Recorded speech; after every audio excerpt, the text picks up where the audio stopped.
Hello students, आपका स्वागत है आपके यूट्यूब चैनल पर सिया स्मार्ट क्लासेस पर। आज हम इस वीडियो में क्लास 9 साइंस चैप्टर नंबर 6 बच्चों उसकी जो एनसीईआरटी एक्सरसाइज है उसके अंदर 16 क्वेश्चन है 1 से लेकर 16 और सारे के सारे हम सोल्व करने वाले हैं। अगर आप पोज एंड पोंडर के क्वेश्चन देखना चाहते हैं, चैप्टर नंबर 5 या 4 देखना चाहते हैं तो चैनल पर जाइए, वहाँ पर प्ले लिस्ट बनी हुई है, सभी की एनसीईआरटी सोल्व करवाई गई, थ्योरी पढ़ाई गई है, आप जाकर देख सकते हैं। मैथमेटिक्स भी देख सकते हैं, आपको 3rd चैप्टर पहुंचे हुए हैं, 3 चैप्टर अगर आप देखना चाहते हैं तो आप देख सकते हैं। तो आइए हम स्टार्ट करते हैं क्वेश्चन नंबर 1 के साथ विदाउट वेस्टिंग एनी टाइम। इधर ध्यान दीजिएगा, क्वेश्चन नंबर 1 देखिएगा क्या स्टेटमेंट है भाई। देखिए, using a horizontal force F a table is move across the floor.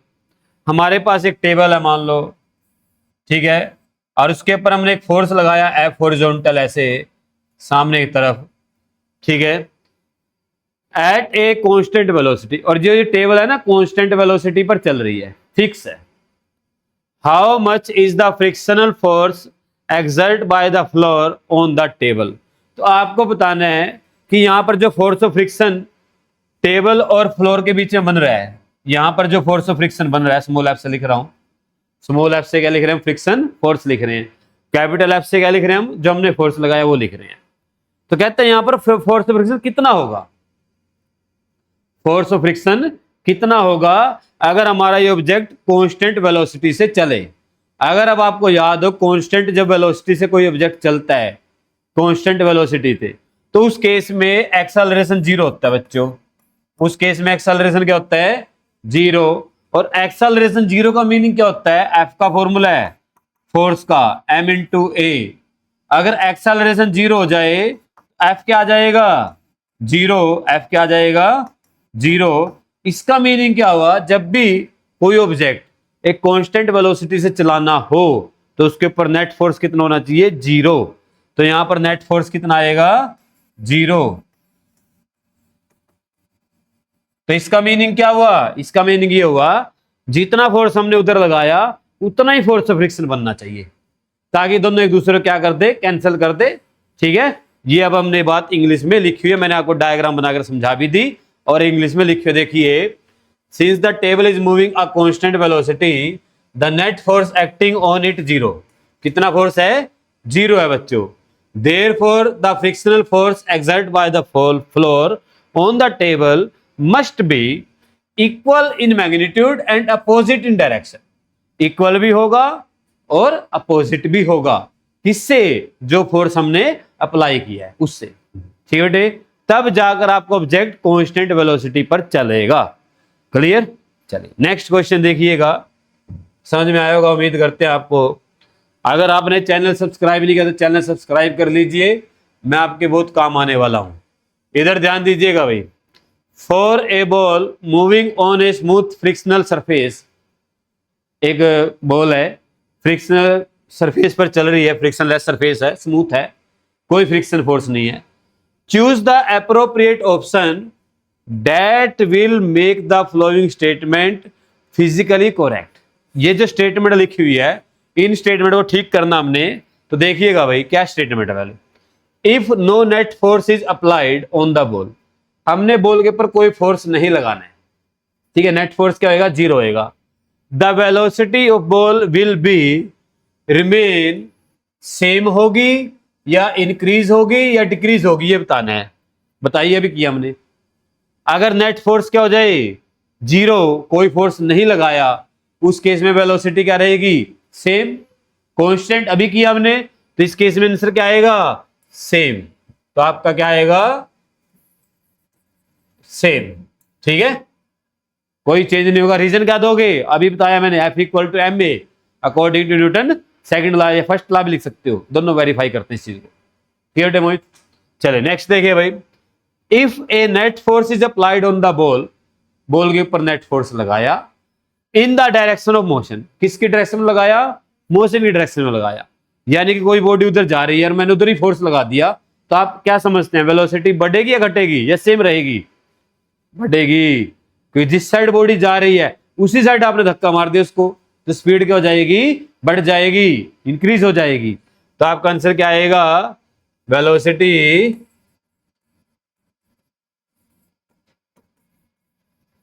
Increased, velocity क्या हो जाएगी, इंक्रीज हो जाएगी। If a net force is applied on the ball in the direction opposite to the direction of motion, अब क्या करना, उल्टा लगाना है। मान लो कार उधर जा रही है और फोर्स उधर लगाना है, तो आप जब कार उधर से फोर्स लगाएंगे तो कार की वेलोसिटी क्या होगी, घटेगी, डिक्रीज हो जाएगी। क्या हो जाएगी, डिक्रीज। तो आप इसमें क्या लिखेंगे, वेलोसिटी डिक्रीज्ड। लो भाई, हो गया ये क्वेश्चन। अच्छा है ना, आसान था, थोड़ा समझने का क्वेश्चन था। क्लियर। तो ये आपका क्वेश्चन नंबर सेकंड था। तीनों के आंसर था, इसमें सेम रहेगी, इसमें इंक्रीज होएगी, इसमें डिक्रीज होएगी। क्यों होएगी मैंने समझाया। नेक्स्ट देखिए भाई, क्वेश्चन नंबर 3 कहते हैं two block P and Q, वो डायग्राम में दिखाई दे रहा है आपको, पी और Q on a smooth horizontal surface, smooth horizontal surface है। Are shown in figure A and B दिखाई दे रहा है। Two forces of magnitude 4 newton 5 newton are acting in opposite direction on block P. P block पर 5 Newton force उधर लग रहा है, 4 इधर लग रहा है, ठीक है। While block Q is moving with a constant velocity, और जो क्यू है ना कांस्टेंट वेलोसिटी से चल रहा है। अभी आपको हमने काम किया, जब कोई चीज कांस्टेंट वेलोसिटी से चलती है तो नेट फोर्स कितना होता है, 0। अभी किया फर्स्ट क्वेश्चन में, तो यहां पर नेट फोर्स कितना आ गया, नेट फोर्स 0 आ गया बच्चों।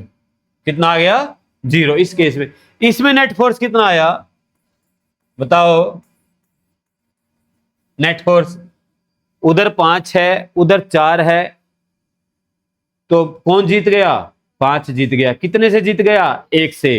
किस साइड जीत गया, उस साइड जीत गया। तो आपका आंसर क्या आएगा, नेट फोर्स आएगा 5 - 4 = 1 न्यूटन। ठीक है। अब पढ़ते हैं क्या पूछा गया आपसे। देखिए भाई, which of the following statement is correct, कौन सी स्टेटमेंट ठीक होगी। पी एक्सपीरियंस अ नेट फोर्स, पी के ऊपर नेट फोर्स लग रहा है 1 है। And Q does not experience a net force, और क्यू के ऊपर नेट फोर्स नहीं लग रहा है। मेरे हिसाब से तो यही ठीक है। ठीक है, दूसरी पढ़ लेते हैं। P does not experience a net force, P के ऊपर तो फोर्स लग रहा है, ये तो गलत है। तो अपना आंसर क्या आएगा, ए। अपना आंसर क्या आएगा, ए। तो अब option 1 is correct. Clear, option 1 is correct. ठीक है बेटे, ऑप्शन 1 क्या यहां पर करेक्ट है। क्लियर, समझ में आया। ये बहुत ठीक है, बहुत गलत है तो वैसे पता में गलत है, तो भाई ठीक है, 1 ही ठीक है सिर्फ। चलिए नेक्स्ट देखते हैं भाई, question number 4। Question number 4, while practising for the snake boating race, ठीक है, वेलम कली इन केरला। आपने देखा है मूवी के अंदर वो 100 लोग दौड़ाते हैं नाव को बैठकर, स्नेक जैसी होती है आगे से, बिल्कुल तिखी सी। देखिए आपने टीवी में देखी होगी, फिल्मों में। ठीक है, देखिए एक वो मूवी है उसमें, शायद बागी मूवी उसमें है, बागी फर्स्ट में आती है वो रेस। ठीक है बेटे, अब उसमें क्या कहता है, उसके ऊपर 100 जो पर्सन है, ऑरेसमैन बोलते हैं इनको, जो चलाते हैं उसको, are rowing a boat together. 100 चला रहे हैं, कितने चला रहे हैं, 100। कितने पर्सन बैठे हैं, 100। Out of these 95 row backward to the propel the boat forward. ठीक है, 95 तो क्या कर रहे हैं, आगे की तरफ दौड़ा रहे हैं। ठीक है, बाय मिस्टेक, गलती से 5 जो है oarsman rowing in the opposite direction, और वो जो अपना चाप्पू बोल रहे हैं इसको हम, वो उल्टी डायरेक्शन में चला रहे हैं। 5 तो ऐसे चला रहे हैं, 95 तो, और 5 ऐसे चला रहे हैं। क्लियर, बात समझ में आई। अब कहता है if each oarsman apply a horizontal force 200 newton, कितना फोर्स लगाया, 200 न्यूटन लगाया। What is the net force on the snake boat, कितना फोर्स लगेगा इग्नोरिंग द ड्रैग फोर्स, यानी कि फ्रिक्शन फोर्स हटा दीजिए, उसको कंसीडर नहीं करना है। ठीक है, पानी का। तो मान लेते हैं, देखिएगा ये हमारे पास ऐसे वो बोट है। ठीक है, बात समझ में आई। और इसके ऊपर ऐसे ये बंदे बिठाने शुरू किए हमने।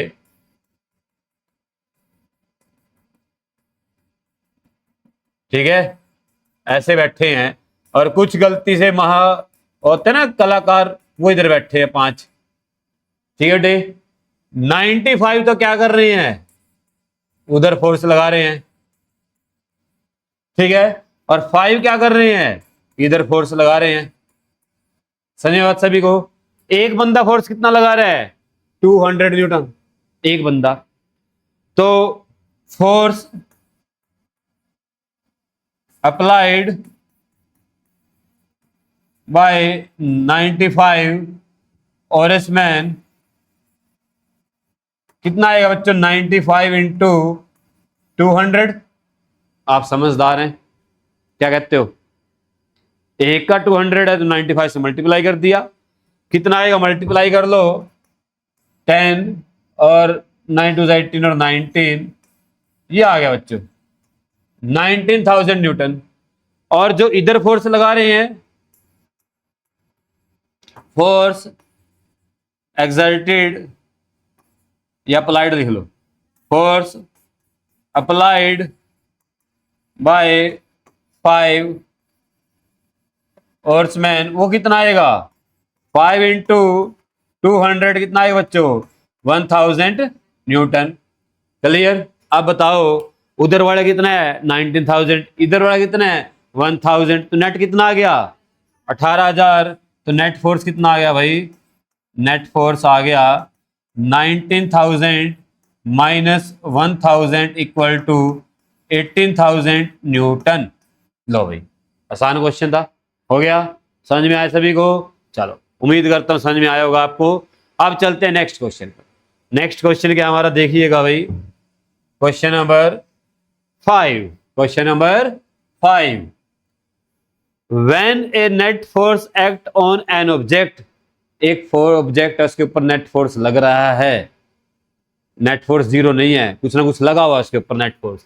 We observe that the object accelerates, object क्या करेगा, एक्सेलरेट करेगा। ये बात हमें पता है, ये बात हमें पता है कि एक्सेलरेट करता है, किसकी वजह से पता है, न्यूटन सेकंड लॉ की वजह से पता है। एफ इक्वल टू क्या होता है, एम ए, अगर फोर्स लगा तो ए की वैल्यू कुछ न कुछ आएगी, ठीक है। अब सुनिए बात को ध्यान से भाई, opposite to the direction of the force, opposite to the direction of the force with acceleration proportional to the force acting on the object.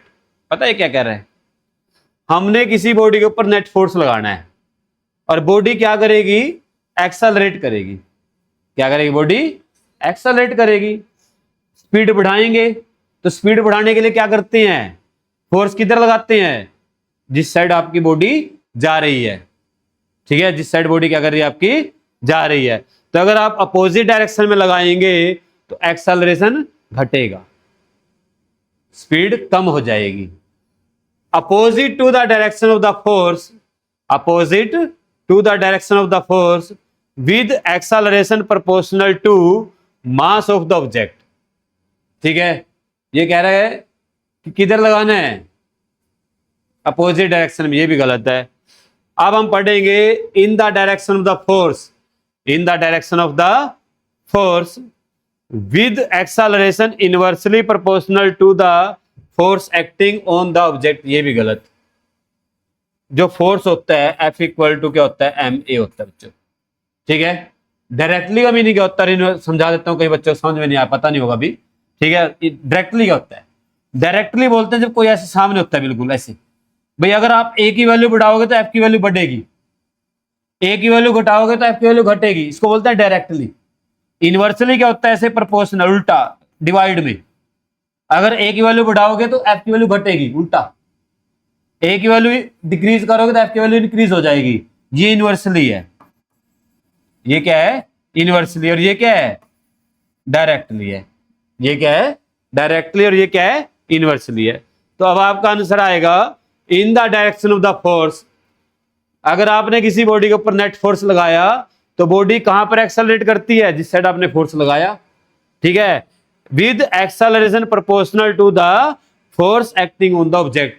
और एक्सेलरेशन किसके ऊपर डिपेंड करेगा, जितना ज्यादा फोर्स लगाएंगे, जितना ज्यादा फोर्स होगा उतना ज्यादा क्या होगा, एक्सेलरेशन होगा। तो इसका मीनिंग अपना आंसर क्या आया, फोर्थ। अपना आंसर क्या आया, फोर्थ। ठीक है बेटे, बात समझ में आई। अगर आप किसी बॉडी के ऊपर फोर्स लगाएंगे तो बॉडी दूसरी डायरेक्शन में एक्सेलरेट नहीं कर सकती, उसी डायरेक्शन में करेगी जिस साइड आपने फोर्स लगाया। ठीक है, तो ऑप्शन नंबर 4 क्या रहेगा आपका, ठीक रहेगा। नेक्स्ट देखिए भाई, ये अपोजिट वाले दोनों हट गए, ये अपोजिट वाले दोनों खत्म हो गए, तो हो ही नहीं सकता। इसमें क्या कर दिया, एक्सेलरेशन इनवर्सली प्रोपोर्शनल कर दिया, जबकि एफ क्या होता है, ये फॉर्मूला है, डायरेक्टली होता है, क्या होता है, तो इसलिए ये भी गलत हो गया। चौथे वाला पॉइंट हमने वो ठीक मिला। ठीक है, चले नेक्स्ट देखिए भाई, क्वेश्चन नंबर 6। क्वेश्चन नंबर 6 कहता है the position time graph, 4 graph दिए भाई आप, 4 object A B C and D moving along a straight line given in the figure, a net force act on, a net force act on, आपको बताने इनमें से किसके ऊपर नेट फोर्स लग रहा है। अभी हमने बात करी है, अगर किसी के ऊपर नेट फोर्स लगेगा, अगर किसी के ऊपर नेट फोर्स क्या लगेगा, अप्लाई करेंगे हम, तो बॉडी चलेगी, बॉडी क्या करेगी, चलेगी और एक्सेलरेट होगी, स्पीड बढ़ेगी, क्या होगी, एक्सेलरेट होगी। अगर आप पहला ऑप्शन देखेंगे, देखिए ये किसका ग्राफ होता है, ये होता है यूनिफॉर्म मोशन का, किसका होता है, टाइम और पोजीशन में सेम टाइम पर सेम पोजीशन चेंज हो रही है, तो किसका ग्राफ होता है, ये यूनिफॉर्म मोशन का, यानी कि एक्सेलरेशन कितना है, 0, एक्सेलरेशन कितना होता है, 0, तो एक्सेलरेशन 0 है, तो नेट फोर्स कितना है, 0, समझ गए, यानी कि ये तो पॉसिबल नहीं है। दूसरा किसका ग्राफ है, ये रेस्ट का, किसका ग्राफ है ये, यानी कि बॉडी चली ही नहीं, और जब बॉडी चली ही नहीं तो नेट फोर्स क्या आएगा बच्चों, 0, ये भी पॉसिबल नहीं है। तीसरा ग्राफ देखिए, ये किसका ग्राफ है, नॉन यूनिफॉर्म का। अब आपको पता है नॉन यूनिफॉर्म मोशन जो होता है कैसा होता है, वेलोसिटी बढ़ रही है, तो ये कैसा है, एक्सेलरेटेड मोशन है, एक्सेलरेट हो रही है, ठीक है, नॉन यूनिफॉर्म है, बढ़ रही है वेलोसिटी, तो आपका आंसर क्या आएगा, net force, net force is not 0, इसके ऊपर नेट फोर्स 0 नहीं हो सकता। ठीक है, मैं आपको फिर बता देता हूं, नेट फोर्स 0 का मीनिंग क्या होता है, या तो बॉडी चलेगी नहीं, अगर बॉडी चल रही है तो इक्वल स्पीड पर चल रही है, तब नेट फोर्स 0 माना जाता है, बैलेंस फोर्स बोलते। ठीक है, अगर आपका नेट फोर्स 0 नहीं है तो बॉडी या तो स्पीड बढ़ाएगी या स्पीड घटाएगी। ठीक है बेटे, बात समझ में आई, तो अपना आंसर क्या आएगा, ऑप्शन 3, यानी कि ऑब्जेक्ट सी, ऑब्जेक्ट सी के ऊपर नेट फोर्स लग रहा है। इसमें भी देखो यूनिफॉर्म मोशन है, कैसा है, वेलोसिटी घट रही है, तो इसका भी क्या आएगा, यूनिफॉर्म मोशन है ये, नेट फोर्स क्या आ जाएगा, इक्वल टू 0। ठीक है, देखो मैंने कोई आपको सीधा नहीं बताया, मैंने सारी चीज समझाई, इसमें क्यों नहीं हुआ, इसमें क्यों नहीं हुआ, उसमें क्यों, उसमें क्यों नहीं हुआ, मैंने जो गलत थे उनको बताया, गलत भी क्यों हुआ, अगर मैं ठीक ठीक बता देता इनको गलत नहीं तो बताना पड़ता ना भी गलत क्यों है ये, तो मैंने आपको क्लियर कर दिया। ठीक है, चलिए नेक्स्ट क्वेश्चन पर चलते हैं, इधर ध्यान दीजिए भाई, a soldier jumps out from a small boat to the shore, एक सोल्जर ने क्या किया, बोट से जंप किया किनारे पर। ठीक है, as the soldier jump forward will the boat move, क्या बोट मूव करेगी। अब आपने पढ़ रखा चैप्टर, मैंने पढ़ाया था आपको थ्योरी इसकी चैप्टर की, अगर आप चैनल पर नए हैं तो चैनल पे जो मैंने थ्योरी वाला कॉन्सेप्ट किया हुआ है उसको जरूर देख कर आए। ठीक है, आपके लिए क्वेश्चन बहुत आसान हो जाएंगे। ठीक है, थोड़ी देर की वीडियो है, ज्यादा देर की नहीं है, उसको कॉन्सेप्ट को क्लियर करके आए, पोज एंड पॉइंटर क्वेश्चन करवाए हैं उनको देख कर आइए, और चैनल सब्सक्राइब नहीं किया तो चैनल सब्सक्राइब कर लीजिए, मैं आपके काम आऊंगा। ठीक है, इधर ध्यान दीजिए भाई, if yes in which direction and why, कौन सी डायरेक्शन में जाएगी और क्यों जाएगी। ठीक है, अब देखो as the solar jump forward the will the boat move, अपना आंसर आएगा यस, क्या करेगी, मूव करेगी, कौन सी डायरेक्शन में करेगी, बैकवर्ड डायरेक्शन में, उधर जाएगी। क्यों जाएगी, according to Newton's third law of motion,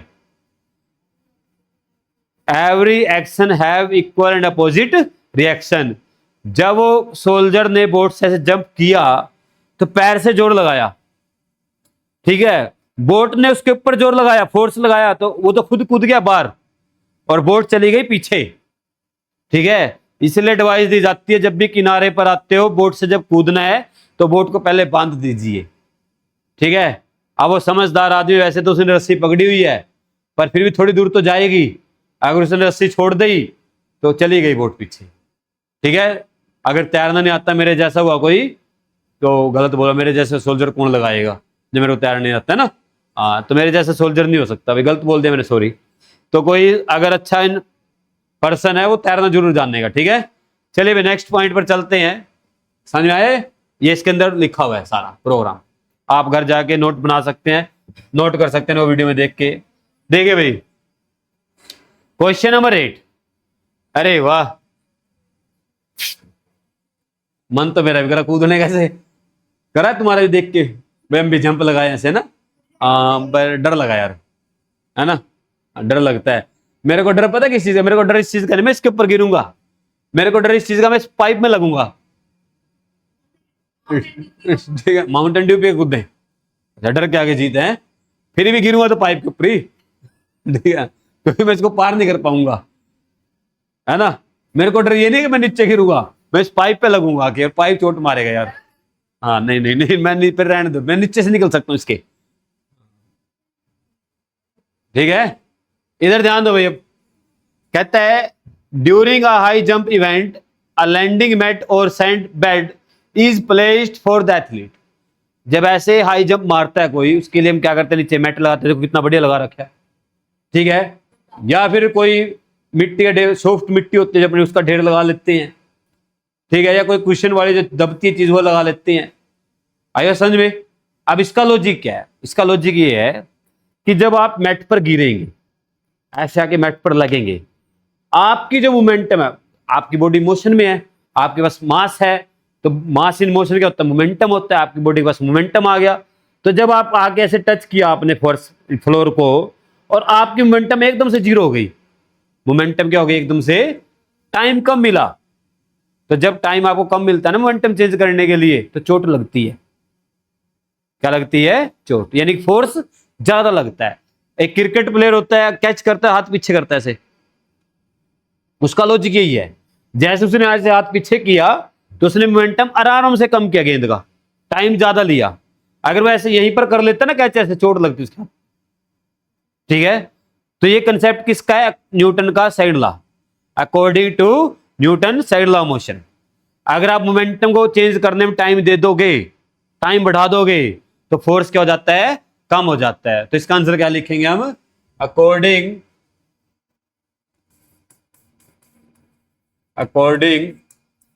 to Newton's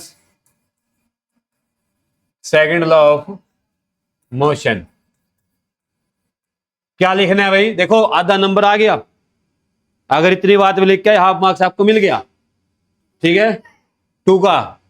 अब सुनो बात को ध्यान से, इसके बाद क्या लिखना है, DP upon D T proportional to F, proportional to F, ठीक है। उसका देखो, when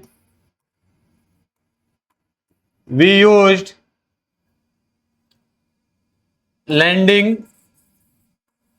mat and sand bed, जब हम मैट का यूज करेंगे, सैंड बेड का यूज करेंगे, it will increase the time to reduce the momentum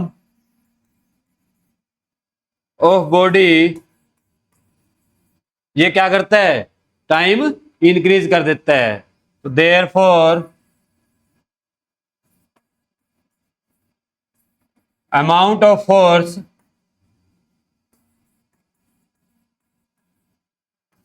is decreased, force की अमाउंट क्या हो जाएगी, डिक्रीज्ड हो जाएगी ऑन ह्यूमन बॉडी, एथलीट, जैसा आपको मन लग करे वैसा लिख लेना। ठीक है, फोर्स की अमाउंट क्या हो जाएगी, डिक्रीज हो जाएगी, and he or she will not be injured। समझ में आई बात? और वो इंजर्ड नहीं होगा, चोट नहीं लगेगी। समझ में आई बात? ऐसे लिखना है। देखो मैंने कितना बढ़िया आंसर बना के लिखा तुम्हारे सामने, और सभी क्वेश्चन में ऐसे लिखना है। ठीक है, ये स्टेप जरूर लिखना दोनों पहले बड़े, ये आपको आपका क्वेश्चन का ना इंप्रेशन बनाते हैं। टीचर समझता है, इसको आता है, उसको पता लग जाता है भाई इसने बच्चे ने अगर ये बात लिखी है ना, इसको पता है किसका कंसेप्ट यूज हो रहा है यहाँ पर। अगर आप यहां से लिखना शुरू करोगे ना इंग्लिश में, आपने समझ लो याद रखा, समझ नहीं रखा, समझो चीज को फिर लिखो। हाँ, फर्श पे गिरेंगे तो चोट ज्यादा लगेगी, मोमेंटम एकदम से जीरो होगी, एकदम से जीरो होगी तो फोर्स ज्यादा लगेगा, चोट ज्यादा लगेगी। चलिए भाई नेक्स्ट क्वेश्चन देखिए, इधर ध्यान दो भाई। A hand cart loaded with vegetable collides with an identical but empty hand cart. दो हैंड कार्ट हैं, एक तो वेजिटेबल से भरी हुई है और एक खाली है, दोनों ने आगे टक्कर मारी एक दूसरे से। ठीक है, अब कहता है during the collision, during the collision क्या होगा, the loaded cart exert a force of larger magnitude on the empty cart. अब जिसने कंसेप्ट नहीं पढ़ा वो ऑप्शन 1 ठीक करके आएगा, वो कहेगा सब्जी से भरी हुई कार्ट खाली कार्ट पर ज्यादा जोर लगाएगी टक्कर मारते हुए। और एक आम इंसान जिसको मान लो फिजिक्स नहीं पढ़ रखी है, साइंस नहीं पढ़ रखी, वो यही सोचता है अगर ट्रक ने आगे साइकिल टक्कर मारी ना, अगर ट्रक ने आगे साइकिल को टक्कर मारी तो हम क्या कहेंगे, ट्रक ज्यादा जोर लगाएगा साइकिल पे, यही कहेंगे ना। सुनो बात को ध्यान से, जब भी कभी कोलिजन होता है दोनों क्या करते हैं, इक्वल एंड अपोजिट फोर्स लगाते हैं, इक्वल दोनों। अब गड़बड़ कहां पर होती है, मान लो ये ट्रक है, ठीक है, और ये आपका जो है साइकिल है, ठीक है, ये चुन्नू इसके ऊपर बैठा था, दौड़ते हुए आ रहा था और ट्रक में ठोका आगे। अब सुनो बात को ध्यान से, मान लो दोनों का जब कोलिजन हुआ ना, 100 न्यूटन का फोर्स लगा। कितने न्यूटन का फोर्स लगा, 100 न्यूटन। ठीक है, इसका मास तो था 100 किलो ही मान लो, ठीक है, और इसका मास था 10 किलो मान लो, ठीक है। एफ कितना है, 100। एफ कितना है, एफ का फॉर्मूला क्या होता है बच्चों, एम ए। इस केस में ए निकालना, एफ 100, एम निकालना है, सॉरी एम 100 और ए निकालना है। तो ए कितना आएगा, सोल्व करके 1। तो एक्सेलरेशन कितना आया, 1। इस केस में निकालना एफ इक्वल टू एम में, एफ कितना है वही 100, एम कितना है 10, ए कितना आया, सोल्व करके 0 से 0 काट दे उधर जाए, ए कितना आ गया यहां से 10। अब सुनो बात को ध्यान से, अब गेम शुरू होता है। देखो एक ट्रक था, एक साइकिल था, दोनों के मास में डिफरेंस था, सेम फोर्स लगा। इसका एक्सेलरेशन तो आया बच्चे 1, इसका एक्सेलरेशन आया 10। अब इसका मीनिंग पता है क्या है, एक्सेलरेशन ज्यादा है 10 आया, यानी कि जब टक्कर लगेगी ना साइकिल ज्यादा दूर दूर भागेगा, ज्यादा एक्सेलरेशन से, स्पीड से, और ट्रक के ऊपर जो एक्सेलरेशन आएगा वो कम आएगा। ठीक है, अब हम क्या गड़बड़ क्या होती है, साइकिल के जब वो टक्कर लगती है ना साइकिल टूट जाता है, चल नहीं सकता। ठीक है, अब वो चल नहीं सकता तो जो एक्सेलरेशन उसके अंदर बना था उसको कंट्रोल करना पड़ेगा, उसे कंट्रोल करेंगे तो सड़क के साथ चिपक जाता है और टूट जाता है सारे सारा। ठीक है, अब सुनो बात ध्यान से, अगर साइकिल के नीचे बिल्कुल स्मूथ होता और साइकिल पीछे जा सकता था, जब टक्कर होती ना से, तो साइकिल उधर भाग जाता, ट्रक उधर भाग जाता। पर ऐसा पॉसिबल नहीं होता है, क्योंकि अपना जो सड़क होती है वो स्मूथ नहीं होती, उसके अंदर फोर्स ऑफ फ्रिक्शन होता है। साइकिल पीछे जा नहीं सकता, टक्कर लगने के बाद थोड़ी दूर जाके गिर जाता है, और जब वो थोड़ी दूर जाके गिरता है टूट जाता है, क्योंकि फोर्स तो लगा 100 न्यूटन का। अब एक्सेलरेशन नहीं बना तो कहां पर कन्वर्ट होगा, सारा फोर्स में कन्वर्ट हो जाता है, चेंज इन मोमेंटम में। ठीक है बेटे, अब ये बात आपको समझ में आई। एक भरी हुई सब्जी से ट्रॉली, एक खाली ट्रॉली जब टकराएंगी सेम फोर्स लगाएंगी। ठीक है, ढूंढो इसमें सेम फोर्स कहां पर है। The empty force exert force large, ये तो दोनों गलत हो गए, ये तो गलत हो गई। Neither cart exert a force on the, ये भी गलत हो गया, फोर्स तो लगेगा। The loaded cart and empty cart both exert an equal amount of the force on each other, ये आएगा, ये ऑप्शन आएगा। ठीक है, बात समझ में आई बेटे, समझ में बात सभी को। हाँ, ये वो कंसेप्ट है, अगर आपसे कोई पूछे ना कि जब हम अर्थ पे चलते हैं, हम कहते हैं कि इक्विवेलेंट अपोजिट फोर्स लगता है न्यूटन थर्ड लॉ में। क्या बोलते हैं हम, न्यूटन थर्ड लॉ में इक्विवेलेंट अपोजिट फोर्स लगता है। अब हम तो चलते हुए दिखाई दे रहे हैं, अर्थ चलते हुए पीछे दिखाई नहीं दे रही, ये वही कंसेप्ट है।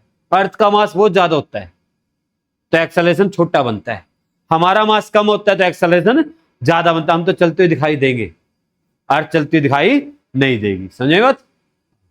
चलिए नेक्स्ट देखिए भाई, लो भाई इधर ध्यान दो, ये चेंज कुछ बीच में गड़बड़ तो नहीं, 9 हो गए ना, 10वें पे आ गए भाई, इधर ध्यान दो भाई। कहता है the acceleration and mass graph for the object, ये दिया हुआ है, एक्सेलरेशन और मास का ग्राफ दिया हुआ है। Is plotted in figure, plot the graph force and mass. कहता है फोर्स और मास में ग्राफ बनाओ। अब इधर ध्यान दो, अगर आपको पता हो फोर्स का फॉर्मूला क्या होता है, क्या होता है बच्चे फोर्स का फॉर्मूला, m इंटू ए, अभी कितनी बार लगा लिया मैंने। फोर्स का फॉर्मूला क्या होता है, m इंटू ए। आप देखो यहां पर मास कितना है, 1, मास कितना है, एक्सेलरेशन कितना है 10, तो फोर्स कितना आ गया। मैं टेबल बना लू,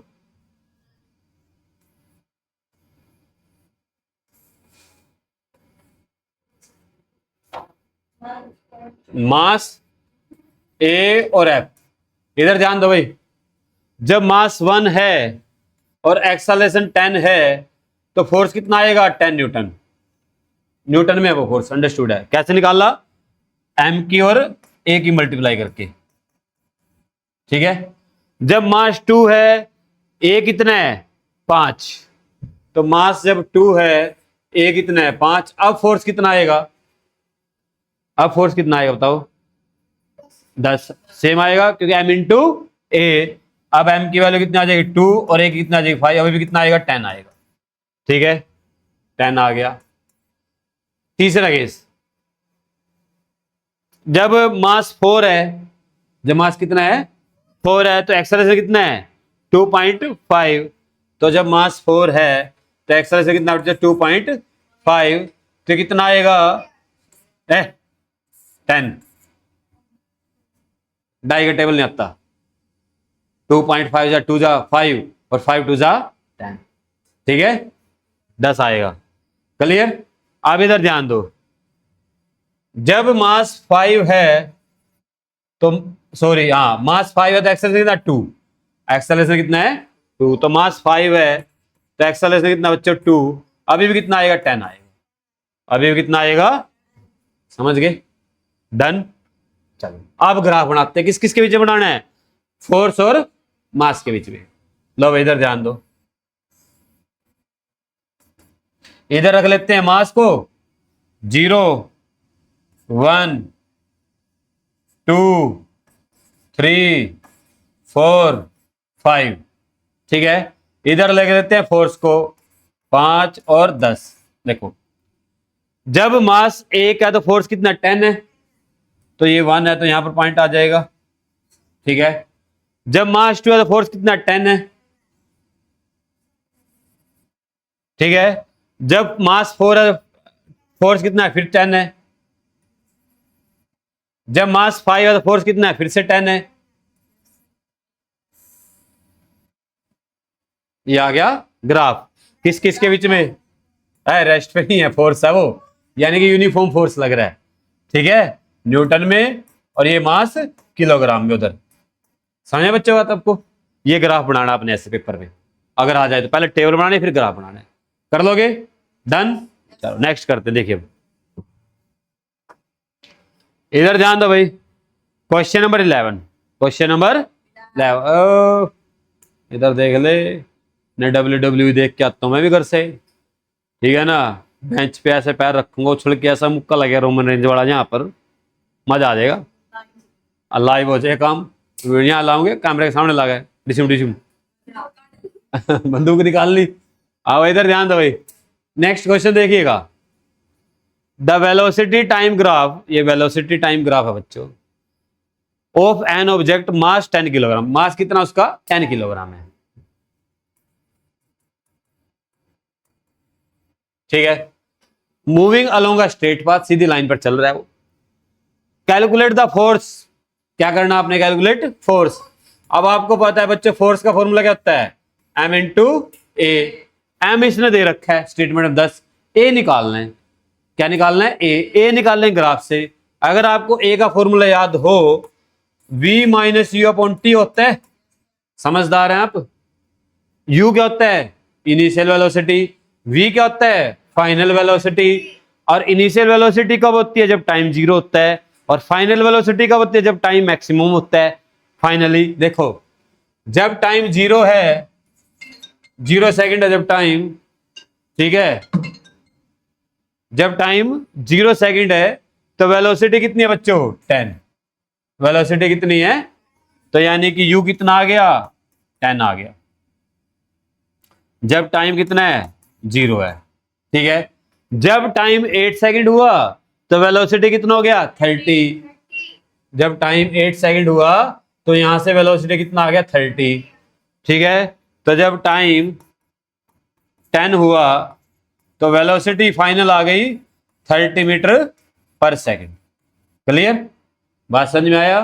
तो ए का फॉर्मूला लगाओ, v कितना है? 30 माइनस u 10, t टाइम कितना लिया हमने? 0 से लेके 8 सेकंड तक, यानी कि कितना आ गया? 8 आ गया। ठीक है, इसको सोल्व करो। a आ गया यहां से 10 में माइनस करें 30 में से 20 अपॉन में 8, ये 4 से डिवाइड हो रहे हैं, 4 5 जा और 4 2 जा। समझ में आई बात सभी को या नहीं? आ गई? 5 को 2 से डिवाइड करो, कितना आएगा? 2.5 मीटर पर सेकंड स्क्वायर। लगाओ फोर्स का फॉर्मूला, तो F कितना आ गया? M इंटू ए। M कितना है? 10। A कितना आया? 2.5, मल्टीप्लाई कर डालो 25 न्यूटन। कितना आ गया?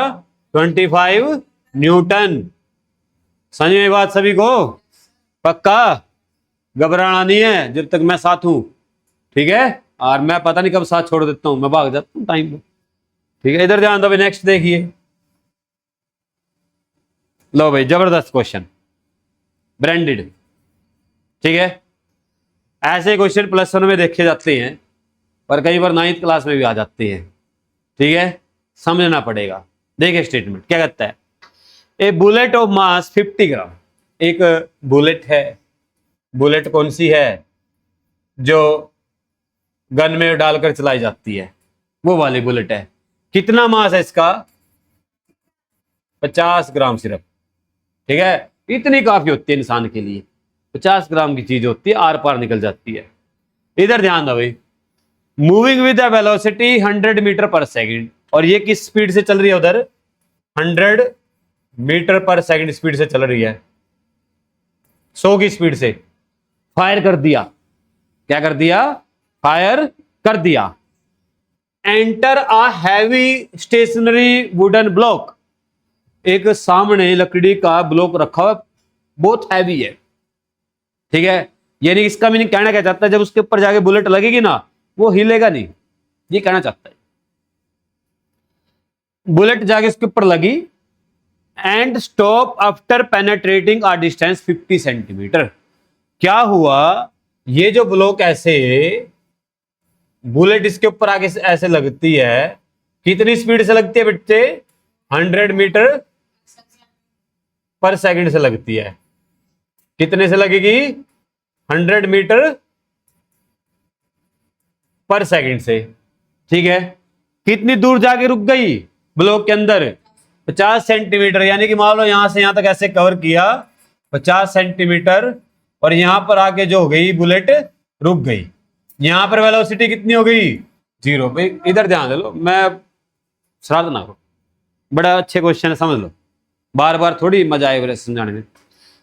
तो ये u है, कितनी स्पीड पर आ रही थी, ये u हो गया, ये v हो गया, और ये s हो गया 50 सेंटीमीटर। ठीक है, अब ये सारा प्रोग्राम मीटर में है ना बेटा, तो डिस्टेंस भी मीटर में बना लो। तो ये s है, तो s को 50 सेंटीमीटर है ना, इसको क्या करो 100 से डिवाइड करके और मीटर बना दिया, 0.5 मीटर आ गया। कितना आ गया? 0.5। क्या कहता है? Estimate the stopping force acting on the bullet. कहता है बुलेट के ऊपर कितना फोर्स लगा, स्टॉपिंग फोर्स। अब आपको पता है फोर्स का फॉर्मूला क्या होता है बच्चों? m इंटू ए। एम तो दे रखे 50 ग्राम, दिया हो ना स्टेटमेंट में। ए निकालना है, ए निकालने के लिए इतना तामझाम दिया, ये जो प्रोग्राम दिया ये ए निकालने के लिए दिया। आपको यू बताया, आपको वी बताया, आपको एस बताया। तो अब मेरे को वो फॉर्मूला बताओ जिसके अंदर वी यू एस और ए आता है। वी यू ए एस, वो इक्वेशन बताओ। अरे वाह, कमाल कर दिया पांडे जी। v का स्क्वायर माइनस u का स्क्वायर इक्वल टू 2as, ये इक्वेशन ऑफ मोशन है 3rd। ठीक है बेटे, घबराना नहीं है, रोने को हो रहा है, रोना नहीं है, इधर ध्यान दे। v हो गया 0, माइनस 0 का स्क्वायर करना 0 आएगा, मैंने स्क्वायर इसलिए नहीं किया। u 100 स्क्वायर 2a बोले तो निकालना है, s 0.5। क्लियर? ठीक है बेटे, आप इधर ध्यान दो भाई, माइनस 100 इंटू 100 2 बार लिख लिया, ये 2 और 0.5 डिवाइड में। क्या कहते हो? गल समझ में आई? अगर आपको थोड़ी सी भी नॉलेज है, हाफ का डबल कितना होता है? हाफ का डबल 1। तो 2 को जब 0.5 से मल्टीप्लाई करें कितना आएगा? 1। अगर मजा नहीं आया कोई बात नहीं, 10 लगा लो, नीचे काट दो, 2 5 जा और 5 से 5, तो नीचे क्या आ गया? 1। ऊपर क्या आ गया? 10,000। तो ए का वैल्यू कितना है बच्चों? माइनस का 10,000 मीटर पर सेकंड स्क्वायर। समझ में आया? यहां तक समझ में आया? अब क्या निकालना है? एफ। क्या निकालना है? एफ। और एफ का फॉर्मूला क्या होता है? m इंटू ए, और m का वैल्यू कितना है? 50 ग्राम। इसको किलोग्राम में बनाओ, एसआई यूनिट में, ग्राम में थोड़ी होता है फोर्स, किलोग्राम में होता है यूनिट, एसआई यूनिट। तो क्या आएगा? 50 ग्राम को जब किलोग्राम में कन्वर्ट करूंगा 1000 से डिवाइड कर दूंगा। कर दिया कन्वर्ट। ए का वैल्यू कितना है? माइनस का 10,000। समझ में आई बात सभी को? 3 जीरो से 3 जीरो उड़ा दी। क्लियर? यहां तक कोई प्रॉब्लम किसी तरह की? ठीक है बेटे, 3 जीरो से 3 जीरो उड़ा दी। अब ये आ गया हमारे पास 10 की और 50 करेंगे, माइनस का 500 न्यूटन। माइनस का 500 न्यूटन। ठीक है, एक बार आप चेक कर सकते हैं कोई गलती हमने की तो नहीं। ठीक है, सब कुछ कैलकुलेशन में ध्यान से देख लिया करो, कई बार कोई गलती हो जाती है तो भाई माफ कर दिया करो। ठीक है, आप पर ऐसी कोई गलती नहीं की, बहुत बड़ी ब्लेंडर मिस्टेक कर दी हमने, वो छोटी मोटी हो सकती है, प्लस माइनस की हो जाती है कई बार, है ना। लाइव चला हुआ ना प्रोग्राम, कोई वो नहीं है कि एडिट करेंगे, सीधा अपलोड करते हैं आप। ठीक है, नेक्स्ट देखिए भाई,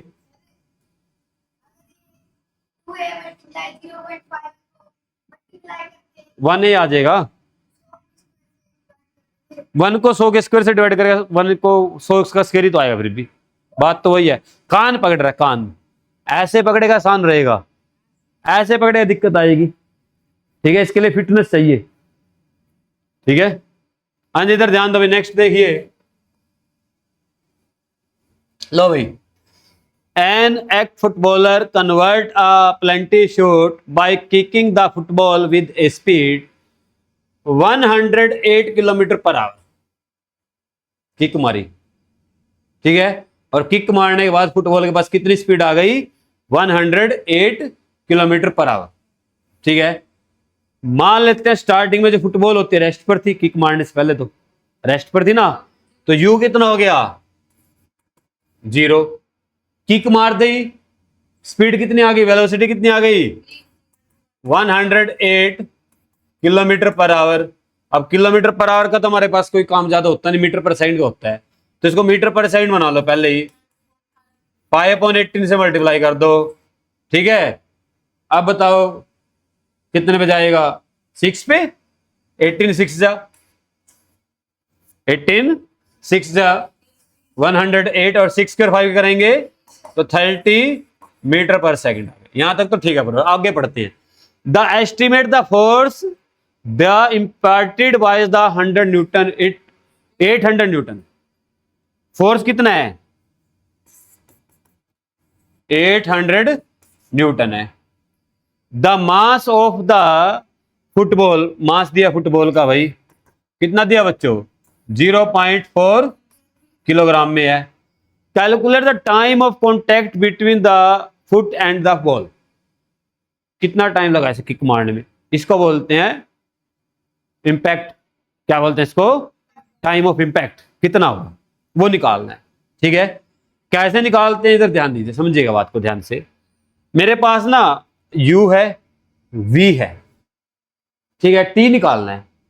तो अगर मैं t का कोई फॉर्मूला देखूं, सबसे बेसिक फॉर्मूला जो होता है टाइम का, वो ये होता है v minus you upon a, equation of motion first होता है ना t का। समझे बात मेरी? पसंद नहीं तो ऐसे लिख लो, v equal to U plus A T, ये इसी से बनी है, ऐसे लिख लो। तो मेरे पास v की वैल्यू है, मेरे पास u की है, t निकालना, a चाहिए, और a कहां से आएगा? a यहां से आएगा। देखो f कितना है? 800। मास गिवन है तो a निकाल सकते हैं यहां से। f का फॉर्मूला क्या होता है? f का m इंटू ए, तो f इक्वल टू क्या आ गया?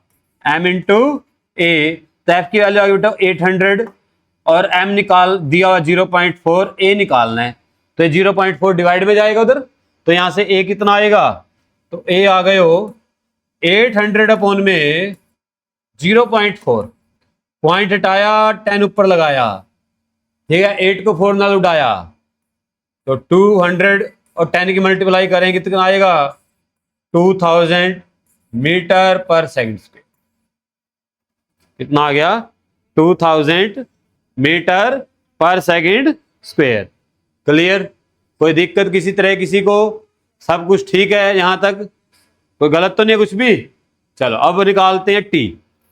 v बोले तो 30, u बोले तो 0। मैं ये फॉर्मूला लगा रहा हूं भाई, v equal to U plus A T. a बोले तो 2000 और t निकालना है, t हमें क्या करना है? निकालना है। ठीक है, तो 0 इसके अंदर ऐड करेंगे, कोई फर्क नहीं पड़ने वाला है। तो हमारे पास क्या आ गया? 30 इक्वल टू 2000 इंटू टी। 2000 है, 200 ने 2000, ठीक है। टी निकालना है तो 2000 क्या आएगा बच्चों? डिवाइड में आएगा।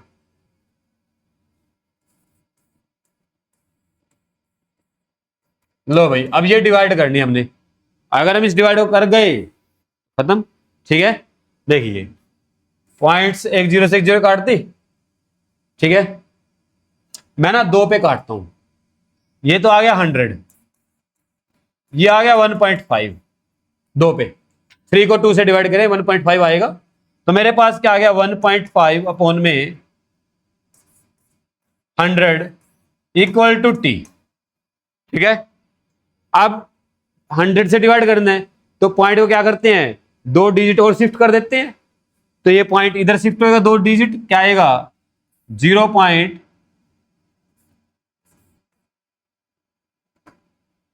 क्या कहते हो? समझ गए? ठीक है, ये पॉइंट क्या हो, इसका आगे जीरो लगा लो एक और। अब ये क्या आएगा, जीरो से क्या आ जाएगा ना, 100 से डिवाइड करेंगे तो आएगा 0.015 सेकेंड, ये टाइम आएगा। ऐसे करना है क्वेश्चन, ठीक है। देखो आपको फिजिक्स में प्रॉब्लम नहीं आएगी, आपको मैथ में प्रॉब्लम आ सकती है थोड़ी बहुत ही, ठीक है। तो मैथ में अच्छा होना चाहिए, तो आपको 0.15 को 100 से डिवाइड करें तो पॉइंट 2 डिजिट और आगे चला जाएगा। क्लियर, करें नेक्स्ट क्वेश्चन। अब तो हम हो गए 13 हो गए, तो 14 पे आ गए हैं, 3 और रह गए। क्वेश्चन बढ़िया नहीं चल रहे हैं, मजा आ रहा है ना, न्यूमेरिकल सारे अच्छे खासे न्यूमेरिकल हैं, ठीक है। देखिएगा भाई, इधर ध्यान दीजिएगा। An object of mass 2 kilogram moving with the constant velocity 10 metre per second. एक मास है, कितने का है, 2 किलो का है, ठीक है, कांस्टेंट वेलोसिटी से चल रहा है 10 मीटर पर सेकंड।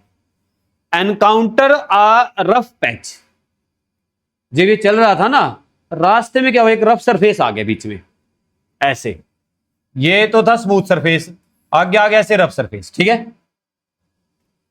इधर ध्यान दो यार, शरारत कर रहे, इधर ध्यान दो। और यहां तक इसकी स्पीड जो थी ना ऑब्जेक्ट की, वो कितनी थी, 10 मीटर पर सेकंड थी। क्लियर, रफ सरफेस आया, रफ सरफेस ने क्या किया, 7 न्यूटन फोर्स लगाया फ्रिक्शन का, यानी कि इधर, किधर लगाया, इधर 7 Newton. Clear, at the same time an additional constant force of 3 Newton opposing the motion is applied on the object. और 3 न्यूटन फोर्स और लगा दिया गया इधर रोकने के लिए, तो इधर हमने 3 न्यूटन और लगाया सेम डायरेक्शन में, एडिशनल फोर्स। क्या कहते हो, बात समझ में आई मेरी, मैं जो समझा रहा हूं, ठीक है। अब ये कहता है after entering the rough patch, जब रफ पैच के अंदर एंटर किया उसने, how much distance does the object travel before coming the rest. रुकने से पहले वो कितने डिस्टेंस ट्रेवल कर गया, ये बताना है, ठीक है। मान लेते हैं यहां पर वेलोसिटी 10 और यहां पर वेलोसिटी उसकी 0 हो गई, और ये u है, तो हमें u पता है, हमें v पता है, हमें फोर्स पता है, और हमें m पता है। तो क्यों ना हम यहां से पहले a निकाल लें, s निकालना है ना, हमें डिस्टेंस निकालनी है। तो डिस्टेंस के लिए तो हमारे पास इक्वेशन ऑफ मोशन है दो, कौन कौन सी, एक तो ये s equal to U T plus half A T square. अब मेरे को s के लिए t चाहिए, तीसरी है v का स्क्वायर माइनस u का स्क्वायर इक्वल टू as। इसको निकालने के लिए मेरे को a चाहिए, तो मैं a निकाल सकता हूं, मेरे पास टोटल f है और टोटल मास है। तो आपके पास क्या आया, नेट अपोजिंग फोर्स कितना हो बच्चों, 7 + 3 कितना आ गया, 10 न्यूटन। कितना आ गया, m कितना है, 2, तो f का फॉर्मूला क्या आ गया, m इंटू ए। अब एक बात सुनो ध्यान से, अपोजिंग है, उल्टी डायरेक्शन में है, तो इसको माइनस लेंगे फोर्स को, ठीक है, क्या करेंगे, इसको माइनस लेंगे। तो यहां पर f कितना आया भाई, देखिए 10 इक्वल टू m कितना है 2, a निकालना है, तो यहां से 2 से डिवाइड कर दो 10 को, तो कितना आ गया 5, तो a का वैल्यू कितना आ गया, -5 मीटर पर सेकंड स्क्वायर। समझ में बात सभी को, क्लियर, डन। चलो अब करते हैं s निकालते हैं। s कैसे निकाल लूंगा, इक्वेशन ऑफ मोशन लगाऊंगा थर्ड, क्योंकि मेरे पास v है 10 0, u है 10 है, a मेरे पास -5 आ चुका है, s निकाल। तो v का वैल्यू कितना है 0, क्योंकि फाइनली वो रुकेगा ना, तो फाइनली रुकेगा तो फाइनल वेलोसिटी 0 हो जाएगी।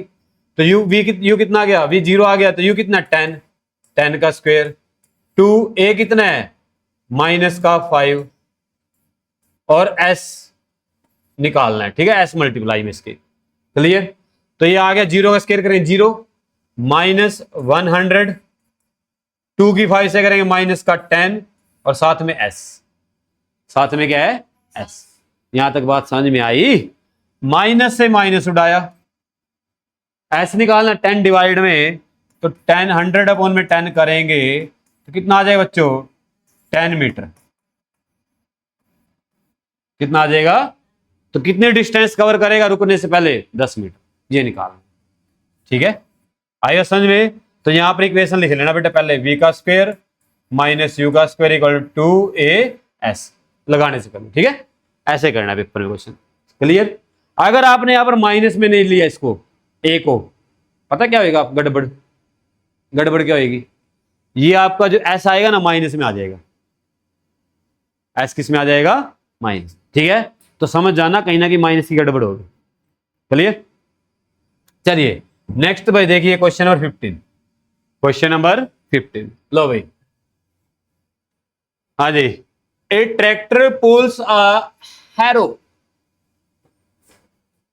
अब आपको समझ में आया, हम जो हरियाणवी में बोलते हैं एरो, वो हैरो होता है, इंग्लिश का वर्ड है। हम हरियाणवी जब बोलते हैं ना, इंग्लिश के वर्ड बोलते हैं, ठीक है।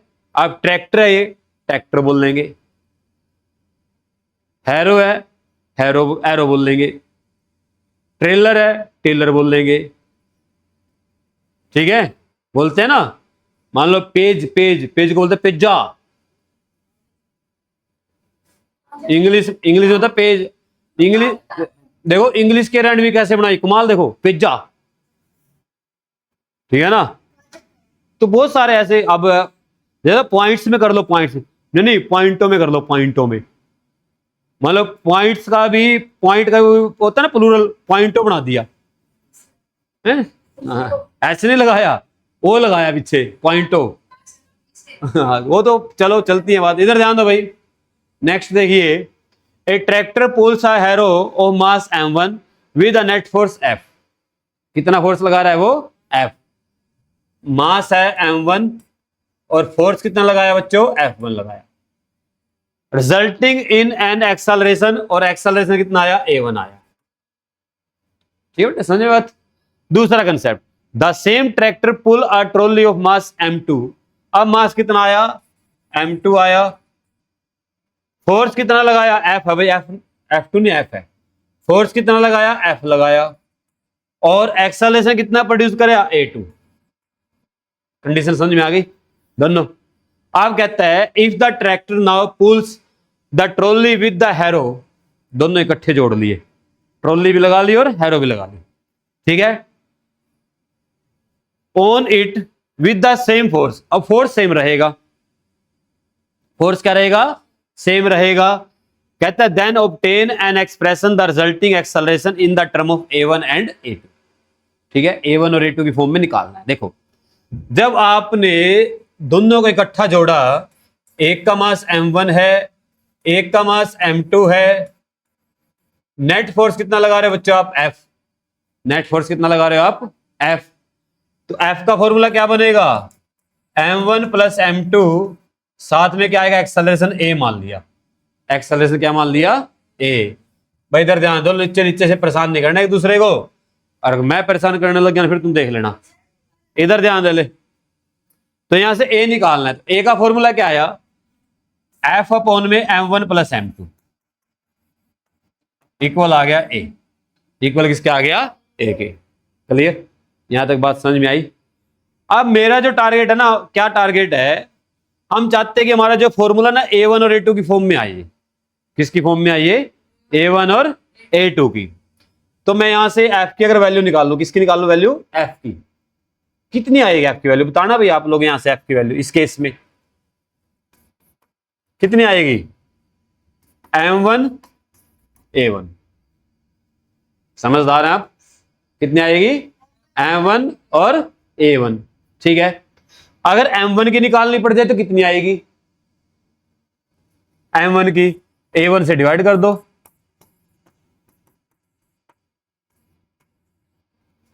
ऐसे ही m2 कितनी आएगी, समझदार हैं आप, ठीक है।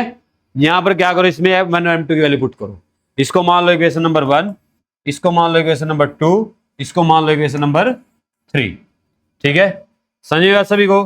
तो आप क्या लिखेंगे, using equation first, second, in equation third, तो क्या आएगा, f अपॉन m1 की वैल्यू कितनी है, f अपॉन A1, F2 की, इसकी M2 कितनी है, F अपॉन A2, ये किसके बराबर है, A के। थोड़ा सा मैथ है, थोड़ा सा समझ लो। देखो समझ आया तक। नेक्स्ट स्टेप देखिए, इसमें से नीचे से ना F कॉमन आ रहा है ऊपर से दोनों जगह से, तो क्या इक्वेशन बनेगी, F ऊपर वाला तो सेम ऐसे कैसे, नीचे मैंने क्या किया, F कॉमन निकाल दिया और ब्रैकेट में क्या बच गया, 1/A1 1/A2 इक्वल आएगा A के। बताओ समझ में आया नहीं आया यहां तक। क्या किया, ये F यहां पर भी F यहां पर कॉमन निकाल लिया, ठीक है। इस F से F उठा दिया, दोनों डिवाइड में कट गया। अब मेरे पास A का फॉर्मूला देखो क्या आया, 1/A1 plus 1/A2 equal to A, ठीक है। नीचे वालों का एलसीएम ले लो A1 और A2 का, तो नीचे वालों का एलसीएम कितना आएगा, A1 A2 मल्टीप्लाई में, A2 उधर मल्टीप्लाई, A1 उधर मल्टीप्लाई, आता है एलसीएम लेना। अगर एलसीएम ना लेना तो क्या करते हैं, नीचे वाले को मल्टीप्लाई कर लो, A1 A2 आ गया, A2 की उधर A1 की उधर, 1 से बीच वाला साइन ऐसे प्लस, तो ये आ गया हमारे पास A। अब ये जो A1 A2 है डिवाइड में ऊपर जाके मल्टीप्लाई रेसिप्रोकल हो गया ये, तो A1 A2 1 से मल्टीप्लाई होगा तो A1 A2 बन जाएगा। नीचे आ गया बच्चों A2 प्लस A1, ये आ गया फॉर्मूला, यही बना रहा था हमने। इसने क्या कहा था, एक्सेलरेशन निकालना है किसकी फॉर्म में, A1 और A2 की फॉर्म में, तो अपना देखो किसकी फॉर्म में है, A1 और A2 की फॉर्म में, ऐसे कर। क्लियर, अच्छा क्वेश्चन है, बढ़िया ब्रांडेड। नेक्स्ट करें, देखिए भाई क्वेश्चन नंबर 16, क्वेश्चन नंबर 16 इधर ध्यान दो। कहता है जब एक when the pole of a bar magnet is brought close to the magnetic compass, एक ये मैग्नेटिक कंपास है और जब इसकी तरफ मैं ना एक बार मैग्नेट लेके आता हूं ऐसे, मान लो ये नॉर्थ पोल और ये साउथ पोल है, ठीक है, ये क्या है, नॉर्थ पोल और south pole. The bar magnet and compass needle which is also a magnet exert a magnetic force on each other, दोनों एक दूसरे के ऊपर फोर्स लगाएंगे, पता हमें लगाते हैं। As per Newton third law of motion, Newton third law के according both the force are equal in magnitude and opposite in direction, कहता है दोनों एक दूसरे के ऊपर क्या कर रहे हैं, इक्वल एंड अपोजिट फोर्स लगा रहे हैं, दोनों क्या कर रहे हैं एक दूसरे के ऊपर इक्वल एंड अपोजिट फोर्स लगा रहे हैं, मैग्नेट पता हमें लगाते हैं। अब क्वेश्चन क्या पूछा इसने, however the compass needle move, compass needle तो घूमती हुई दिखाई देगी, मूव करेगी, whereas the bar magnet does not move, और बार मैग्नेट मूव नहीं करेगा, ऐसा कैसे, एक्सप्लेन। जब इक्वल एंड अपोजिट फोर्स लग रहा है तो बार मैग्नेट पीछे जाना चाहिए, तो लगने के बाद वो तो उधर चली गई, ये इधर आना चाहिए था, पर वो तो उधर जाती हुई दिखाई दे रही है, ये इधर आता तो दिखाई नहीं दे रहा है। ये वही कंसेप्ट जब भी समझाया थोड़ी देर पहले मैंने, इसका मास ज्यादा है, इसका मास क्या होता है, कम होता है, ना के बराबर है, ठीक है। तो आप क्या लिखोगे, both exert equal and opposite force on each other, दोनों क्या करते हैं, इक्वल एंड अपोजिट फोर्स लगाते हैं, but mass of bar magnet, but mass of bar magnet is very greater than mass of needle, compass needle कर लो, compass needle, ठीक है बेटे, क्लियर, यहां तक बात समझ में आई, ठीक है। अब लिखेंगे according to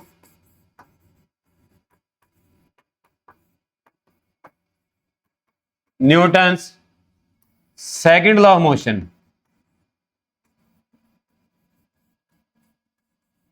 second law of motion, F equal to ma, F equal to ma. So therefore a large acceleration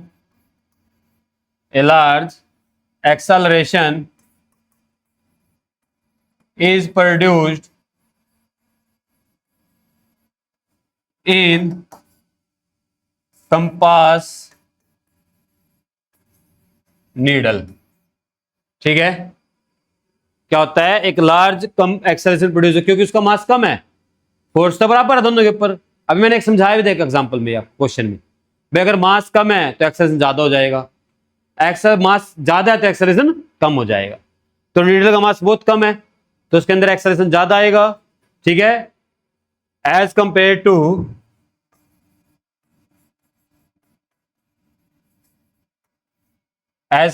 to bar magnet.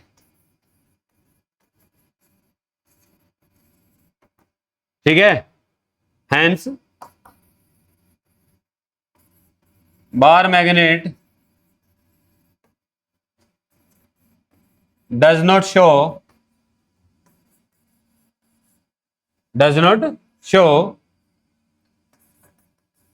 significant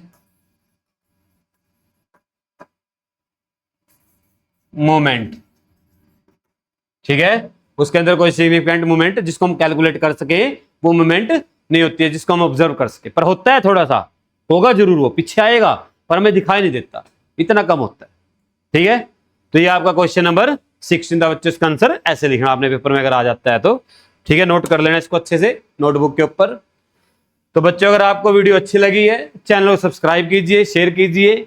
मिलते हैं दूसरी वीडियो में किसी और टॉपिक के साथ, तब तक स्वस्थ रहें, मस्त रहें और जबरदस्त रहें बच्चों। Thank you.